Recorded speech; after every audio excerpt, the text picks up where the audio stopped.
कुकुरको कहानी भन्छु सबैबाट सुन्नुहोस्। एकजना एकदम धनी मान्छे थिए। तिनको पैसा अथाह कति थियो, कति सम्पत्ति। तिनीसँग एउटा कुकुर पनि थियो है। त्यस्तो धन सम्पत्ति चहल पहल थियो। कुकुरले पनि आफ्नो काम गरिरहेको थियो, गरी यस्तै अबङ्गले चलिरहेको थियो। बाई चान्स त्यो मान्छे गरिब हुन पुगेछ। यत्रो गरिब भयो कि त्यो दिन एक छाक भात पनि नपाक्ने छाट आएछ त्यो मान्छेको। त्यसले के विचार गरेछ भने अब हामीलाई खानापिना सब बन्द भयो, हाम्रो पैसा पनि सिद्धियो, अब मैले के गर्ने, के उपाय गरेर खाना खाने भन्दाखेरि त्यसले अब यो कुकुरलाई बिक्री गर्नु पर्यो। यो कुकुरको जति पैसा आउँछ त्यही पैसाले मैले घरको छाक टार्नु पर्यो भनेर कुकुरलाई घाँटीमा बाँधेर बजारतिर बेच्न लिएर गयो। बजारमा लिएर लो कुकुर किन्नुहोस्, कुकुर किन्नुहोस्, कुकुर किन्नुहोस् भन्दै हिँड्यो। अब कुकुर यस्तो कुरा जो पनि नकिन्ने।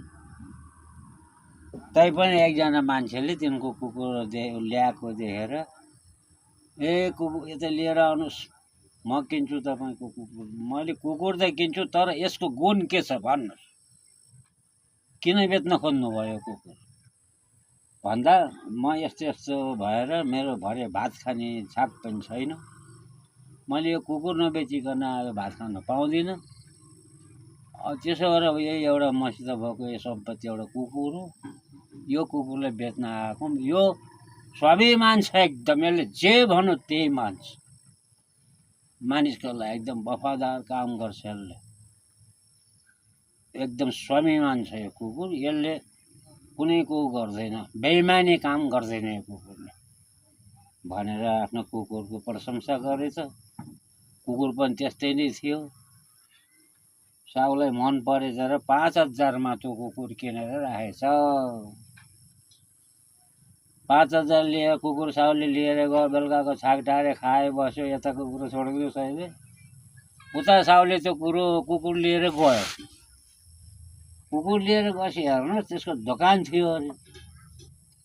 त्यही दोकानमा बान्ने गर्थ्यो अरे त्यो कुकुरलाई। सधैँ राम्रै रित चलिरहेको थियो। यस्तै 1-2 महिना 2-3 महिना बित्दै गयो। कुकुरले राम्रै काम गरिरहेको थियो, इमान्दारी गरिरहेकै थियो।